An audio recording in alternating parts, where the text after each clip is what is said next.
Welcome back, everyone. Today, we are breaking down a highly practical approach to the initial treatment selection for depression, specifically looking at how we adapt established guidelines for the real world realities of our clinical practice. As clinicians, we know that theoretical algorithms are helpful, but matching the right treatment to the patient sitting in front of you requires understanding both the severity of the illness and the actual resources available. Let us start with mild depression carrying a low safety risk. Standard textbooks often push psychotherapy as the definitive first line because it carries fewer risks. However, we have to be practical about our setup.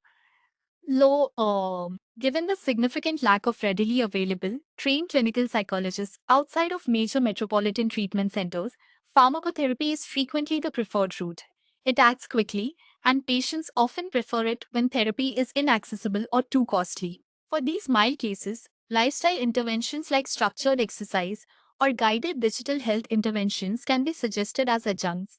Now, when we step up to moderate depression with a low to moderate safety risk, the core decision is choosing between pharmacotherapy and structured psychotherapy, like cognitive behavioral therapy. Here is the clinical reality check. While CBT is highly efficacious over the medium term of 6 to 12 months, availability is the primary bottleneck. The majority of patients cannot afford the time, money, or travel required for consistent therapy. Therefore, pharmacotherapy often takes the lead as it is slightly more efficacious for rapid, acute symptom reduction and is much more cost effective. Of course, a combination is ideal if resources permit, and you can always add exercise or complementary medicine as adjuncts. Finally, we reach severe depression, which always carries a moderate to high safety risk.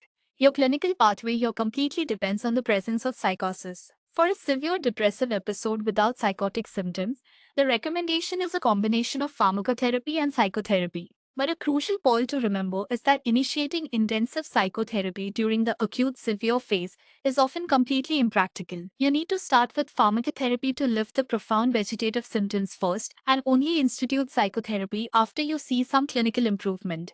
Conversely, if that severe episode includes psychotic symptoms, your absolute first line treatment is a combination of an antidepressant and an antipsychotic medication. You do not wait on the antipsychotic. Lastly, never hesitate in life threatening situations such as active severe suicidality or profound food refusal.